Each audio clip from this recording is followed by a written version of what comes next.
Pues atxotila gaude hodi batean, amez ikaragarri izan dela, gau hau neko luzea izan, oso luzea izan da, eguretzako, ja itxoiten momentu hau, ikaragarri, 3 urte eta erdi luzea pasa ondoren, eta bueno, pues zer esan, badugu poza handia, eskertzen dugu mendikan baita ere lagundu eta gurekin egon diren jende guztiei, bai Altsasu, Sakana, Nafarroa, Euskal Herria, eta bueno, hainbat eta hainbat tokitik izan dugun elkartasuna eta babesa.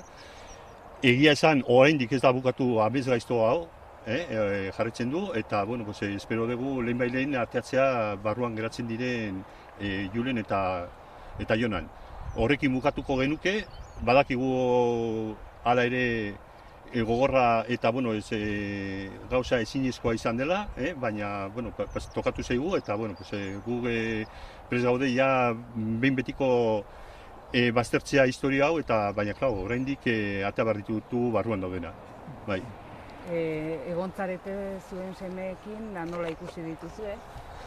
Bueno, nola daude beraiek? Pues pensa, begiratzen zuten inguruan eta esaten zuen, mundua existitzen du. Badaude mendiak eta hori, ez? Claro, hainbeste denbora hor sartuta, Antxonen semea adur egonda 7 egun eta bueno, horrek disfrutatu egin ditu egun hauetaz. Baina hala ere, barrura sartu behar zen eta bueno, kondizio nahiko kuarentena dela eta egon behar zen zela batean itxita. Orduan, ateatzea, sensazio pila bat elkartzen dira, bai.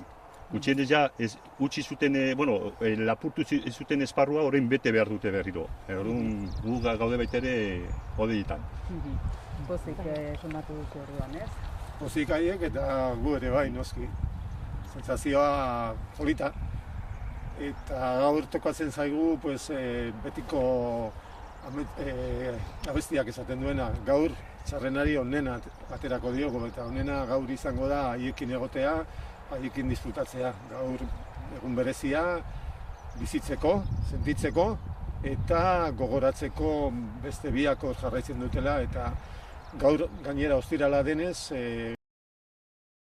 konzentrazioa, ostiralero egiten duguna, eta handik ere eskertuko dugu dana, gure elkartasuna, eta baita ere esango dugu jarraituko dugula benetazko askatasuna lortu arte, eta horrela izango da eguna.